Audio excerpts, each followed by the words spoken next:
Hi dears, welcome back. അപ്പോൾ ഇന്ന് നല്ല അടിപൊളിയായിട്ടുള്ളൊരു പുഡിങ്ങിൻ്റെ റെസിപ്പിയാണ് നിങ്ങളായിട്ട് ഷെയർ ചെയ്യുന്നത്. അപ്പോൾ ഈ ഒരു പുഡിങ് നിങ്ങൾ എന്തായാലും ട്രൈ ചെയ്ത് നോക്കണം. അത്രയ്ക്ക് ടേസ്റ്റാണ് ഇത് കഴിക്കാൻ വേണ്ടിയിട്ട്. അപ്പോൾ നമുക്ക് പെട്ടെന്ന് തന്നെ വീഡിയോയിലേക്ക് പോവാം.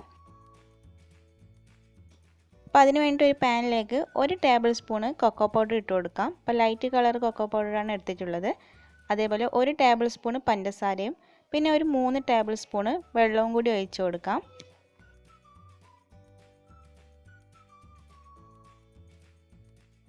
ഇനി ഇതിലേക്ക് ഒരു 2 ടേബിൾ സ്പൂണ് ഉപ്പില്ലാത്ത ബട്ടറും കൂടി ചേർത്ത് കൊടുക്കുന്നുണ്ട്.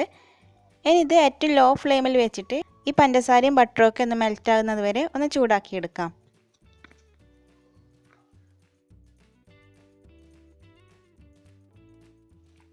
ഇതിപ്പോൾ ബട്ടറൊക്കെ ഇവിടെ മെൽറ്റായി വന്നിട്ടുണ്ട്. ഇനി ഫ്ലെയിം ഓഫ് ചെയ്യാം.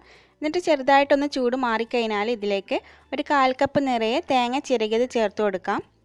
അതേപോലെ ഒരു 50 ഗ്രാം ബിസ്ക്കറ്റ് എടുത്തിട്ട് മിക്സിയിലിട്ടൊന്ന് പൊടിച്ചതാണ്, അതും കൂടി ചേർത്ത് കൊടുക്കാം. അപ്പോൾ ഞാനിവിടെ മാരി ലൈറ്റിൻ്റെ ബിസ്ക്കറ്റാണ് എടുത്തിട്ടുള്ളത്. ഇനി ഇതെല്ലാം കൂടി നന്നായിട്ടൊന്ന് മിക്സ് ചെയ്തെടുക്കണം.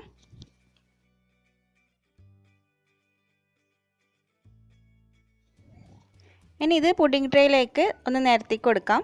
അപ്പോൾ ഇതാണ് നമ്മുടെ പുഡിങ്ങിൻ്റെ ഫസ്റ്റ് ലെയർ. അപ്പോൾ ഈ ഒരു ലെയറാണ് പുഡിങ്ങിന് നല്ല ടേസ്റ്റ് കൊടുക്കുന്നത്. ഇനി അടുത്ത മിക്സ് ആകുമ്പോഴേക്കും ഇതൊന്ന് ഫ്രിഡ്ജിൽ വെച്ചെടുക്കാം.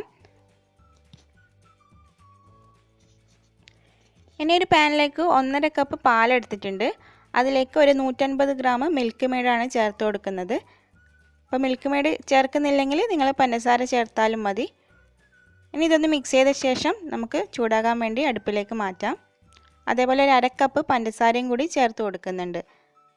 ഈ ഒരു സമയം തന്നെ ഒരു 8 ഗ്രാം ചൈന ഗ്രാസ് ഒരു അരമണിക്കൂർ മുന്നേ 1/2 കപ്പ് വെള്ളത്തിൽ ഒന്ന് കുതിർത്ത് വെച്ചതാണിത്. ഇതൊന്ന് മെൽറ്റ് ചെയ്തെടുക്കാം.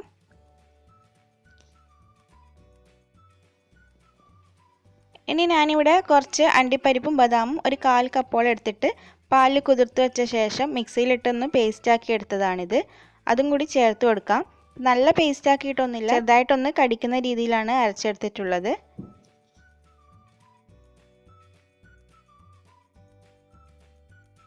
അപ്പോൾ പാലിവിടെ നന്നായി ചൂടായി വരുന്നുണ്ട്. ഇനി ഇതിലേക്ക് മെൽറ്റ് ചെയ്തിട്ടുള്ള ചൈന ഗ്രാസ് ചേർത്ത് കൊടുക്കാം. അപ്പോൾ പാല് തിളക്കുന്നതിന് മുന്നേ തന്നെ ചൈന ഗ്രാസ് ചേർത്ത് കൊടുക്കാം, അല്ലെങ്കിൽ പാല് പിരിഞ്ഞു പോകാനുള്ള ചാൻസ് ഉണ്ട്. എന്നിട്ട് നന്നായിട്ടൊന്ന് ഇളക്കി കൊടുത്ത ശേഷം ഇതൊന്ന് തിളപ്പിച്ചെടുക്കാം.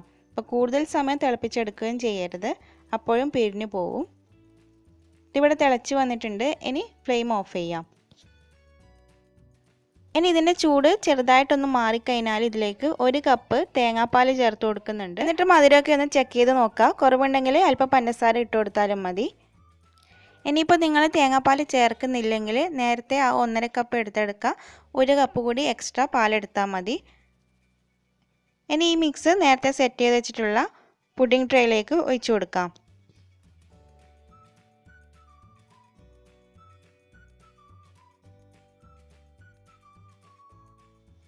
ഇനി ഇതിൻ്റെ ചൂടൊക്കെ മാറിക്കഴിഞ്ഞാൽ ഫ്രിഡ്ജിൽ വെച്ച് ഒരു 2 മണിക്കൂർ സെറ്റ് ചെയ്തെടുക്കാം.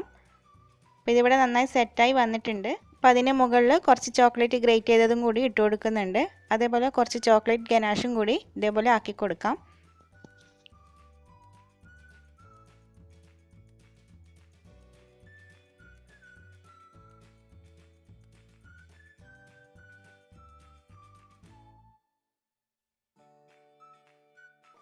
അപ്പം ഞാനിവിടെ 2 കപ്പിലും കൂടി ഈ പുഡിങ് ചെയ്തെടുത്തിട്ടുണ്ട്. ഇനി ഇത് ഫ്രിഡ്ജിൽ വെച്ചിട്ട് 3-4 മണിക്കൂർ നന്നായി തണുപ്പിച്ച ശേഷം കഴിക്കാം. അപ്പോഴാണ് കൂടുതലും ഇതിൻ്റെ ടേസ്റ്റ് ഉണ്ടാവുക. അപ്പം നല്ല ടേസ്റ്റുള്ളൊരു പുഡിങ്ങാണ്. ഇതെന്തായാലും എല്ലാവരും ട്രൈ ചെയ്ത് നോക്കണം. അപ്പോൾ ഈ ഒരു വീഡിയോ നിങ്ങൾക്ക് ഇഷ്ടമായിട്ടുണ്ടെങ്കിൽ എല്ലാവരും ലൈക്ക് ചെയ്യാനും ഷെയർ ചെയ്യാനും, ചാനൽ ആദ്യമായിട്ട് കാണുന്നവരുണ്ടെങ്കിൽ സബ്സ്ക്രൈബ് ചെയ്യാനും മറക്കരുത്. അപ്പോൾ മറ്റൊരു ദിവസം വീണ്ടും കാണാം. Thanks for watching.